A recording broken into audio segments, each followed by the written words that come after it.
Fuentes, a Mexican national, was also found in the truck next to Castillo. Miguel Luna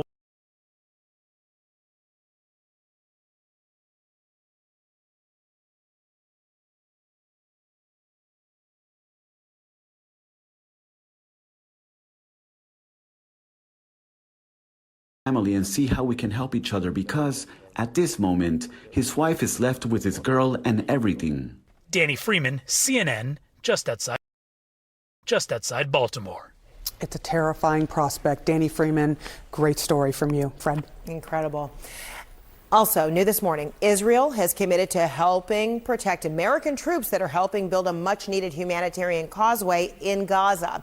That's according to the chairman of the Joint Chiefs. It's a potential target for terror groups, which is why Republican senators have been pressuring the White House and the Pentagon for answers on how they'll be protected.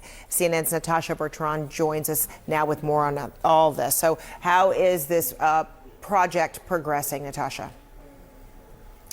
Well, Fred, U.S. Army boats as well as U.S. Navy vessels, they are on their way right now to the Eastern Mediterranean to start constructing this dock, this floating dock, as well as the causeway that is going to be necessary to provide some of this humanitarian aid to Gaza via that maritime corridor that has been operating over the last several weeks or so. And once it is fully up and operational, the U.S. military says that it is going to be able to provide roughly 2 million meals per day to Palestinians in Gaza. So it is going to be significant once it is actually up and running.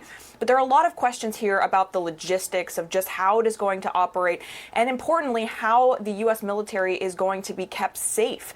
These roughly 1,000 troops who are going to be there setting up this system, how they're going to be protected from potential attacks from Hamas and from other terrorist groups who are operating in Gaza. That is something that U.S. senators have been pressing the White House and the Pentagon on for weeks now, trying to get their plan for both the rules of engagement that the U.S. military has once they're operating there, and of course, what kind of security is going to be present there. And we got some answers yesterday from the chairman of the Joint Chiefs of Staff, who told reporters that Israel has indeed committed to helping to protect the U.S. troops who are going to be there conducting this operation, because they're going to be pretty close to the shore there. And of course, there are risks involved in that. But there are still a lot of questions here about who is going to be distributing the aid once it actually gets to the shore.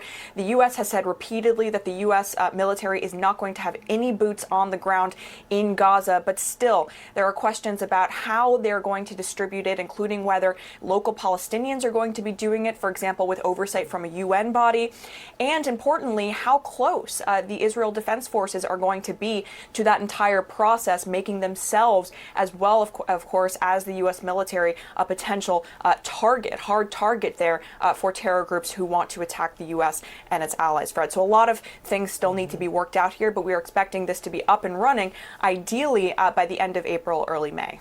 All right, inching closer. All right, Natasha Bertrand, thank you so much. And a new hour of the CNN News Central starts right now.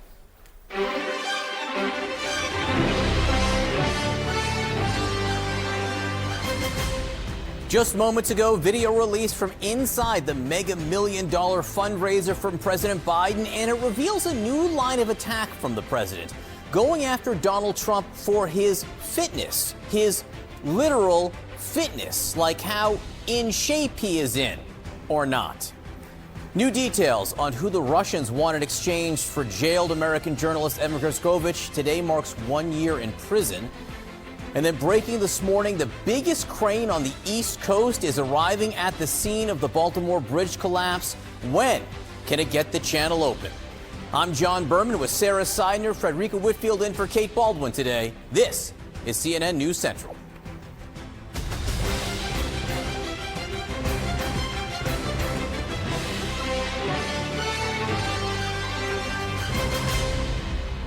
Anything you can raise, I can raise better. This is the rallying cry from Donald Trump this morning as President Biden basks in the glow of a historic $26 million fundraising haul in just one night and takes a brand new swing at Donald Trump's stamina. There was no mulligan needed for a golf joke overnight that may have just teed up President Biden's newest Trump attack line. The Biden campaign excluded press and network cameras from the fundraiser, but just released a selected clip, and they chose this particular moment. Raleigh, Saginaw, Milwaukee, Phoenix, Vegas, Hotlanta, the Philly suburbs, Manchester, Dallas, and Houston. Donald Trump, as far as we can tell, has just been trying to win a third championship at his own golf course. My question to you, sir, can voters trust a presidential candidate who has not won a single Trump International Golf Club trophy? At long last, sir, have you no chip shot? Well, look, I'd be happy to play. I told him this before when he came into the Oval, when he was before he got sworn in. I said, I'll give you 3 strokes if you carry your own bag. All right, then. CNN's MJ Lee joins us now. MJ, Biden's campaign could have chosen any moment. This was a long discussion with 2 former presidents and Biden himself. Why choose this particular one? Well, I mean, I think this clip showed that there were 3 presidents on stage last night, but really the overwhelming focus of the evening was a 4th president who wasn't in the room, and that, of course, is Donald Trump. You know, the force of the evening, I think, last night came from the fact that we had President Biden being joined by his 2 predecessors in echoing some of the themes that we've heard him talk about so much over the last few months, that he sees Donald Trump as a threat to democracy, the individual freedoms that he believes another Donald Trump presidency would be, threatened by. And I think just given the setting, it was clear from the readouts that we've gotten from yesterday evening that the tone was serious, but there was like a good dose of humor that was laced into everything, right? So, for example, we know that the president said at one point, we're at a real inflection point in history. Things are changing. This guy denies there's global warming. This guy wants to get rid of not only Roe v. Wade, which he brags about having done. He wants to get rid of the ability of anyone, anywhere in America to have the right to choose. All the things he's doing are old, a little old, and out of shape. The other headline, of course, is just the dollar figure. The campaign saying that they've raised upwards of $26 million. That, of course, comes from just the serious star power that we saw in one room, the 3 presidents, celebrities, artists, and very, very expensive tickets. And this morning, we should note the president, before he heads back to Washington, D.C., is going to be speaking to his National Finance Committee. This just goes to show how much they're trying to shore up this fundraising and also the cash advantage that the Biden campaign currently has against the Trump campaign. Old and out of shape, talking about ideas that Donald Trump has, not necessarily going directly at him, where the opposite is true with Donald Trump. He's been mercilessly attacking Biden for his age. It'll be interesting to see how this all plays out. MJ Lee, thank you so much. I appreciate it. Good to see you. Fred. All right, nanny, nanny, boo-boo. Oh, it's on. The Trump campaign is vowing to outraise President Biden. Sources tell CNN that they are expecting to bring in at least $33 million at a West Palm Beach event next weekend. Some of the biggest GOP donors are expected to attend, including some who were on the sidelines or backed other candidates during the primaries. CNN's Kristen Holmes is joining us now with more on all this. So, Kristen, could this be enough to help Trump catch up and match Biden's cash reserves?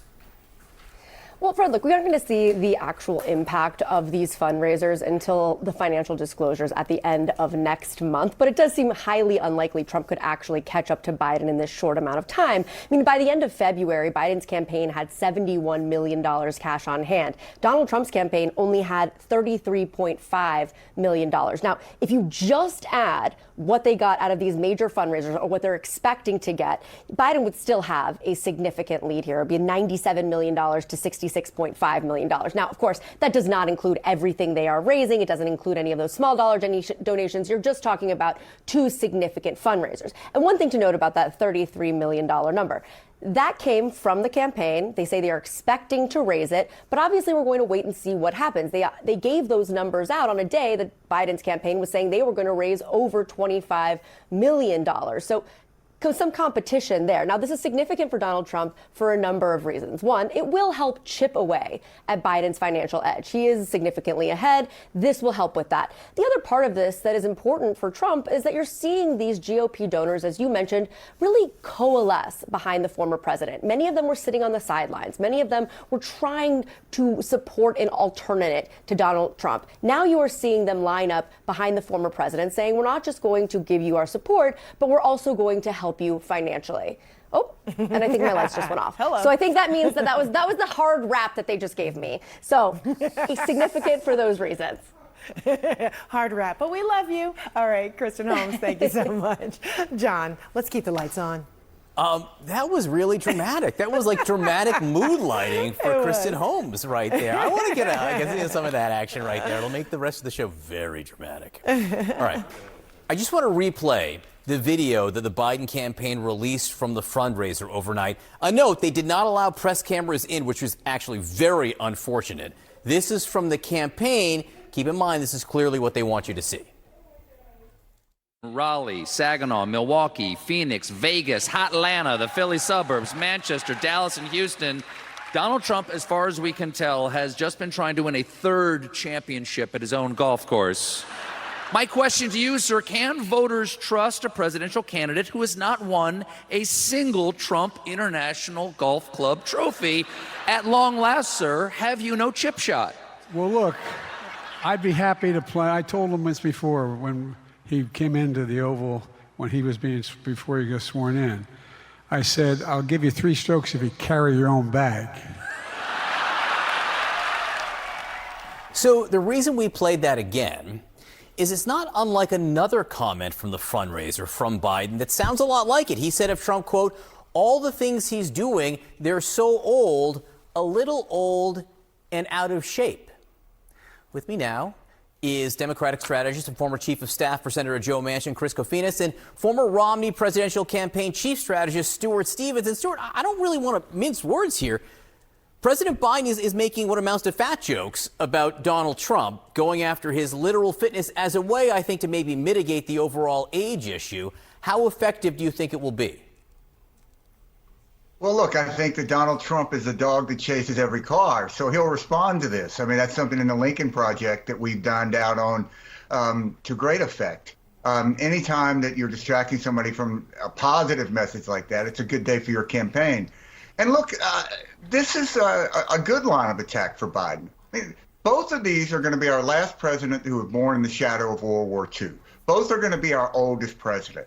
The real question here is, who has new ideas versus old ideas? And I think that's an axis that the Biden campaign really needs to drive. Because Biden, yes, is the oldest president, but his best group of voters in 20 were under 30 voters. He has one of the youngest administrations in history, and his ideas are stuff that actually help people in the future, from having a better life if you're on insulin to infrastructure and rural broadband, all of these things. And what ideas really does this party I used to belong to have now? What is any sort of policy that Trump is, other than sort of ranting about the border that he didn't fix? And I think that this is a vacuum in the Republican Party that is going to become increasingly obvious as this campaign goes on. So Chris, I have heard debates among strategists. There are some in the Democratic Party who want to go after Trump as a threat to democracy. This apocalyptic threat to democracy. And there are others who say, do what President Biden did overnight at this fundraiser, which is in a way make him seem ridiculous. Where do you come down? Well, I'm not sure it's an either or. I'm not sure actually either one is right. If you look at the polls right now, nationally, the race is tightened a little bit. Battleground polls don't look great. When you dig into the polls, what do you find? Voters have a lot of concerns about President Biden's, economic record, his positions on immigration, all these kind of key issues where he has a record that he can actually, talk about, but voters haven't heard.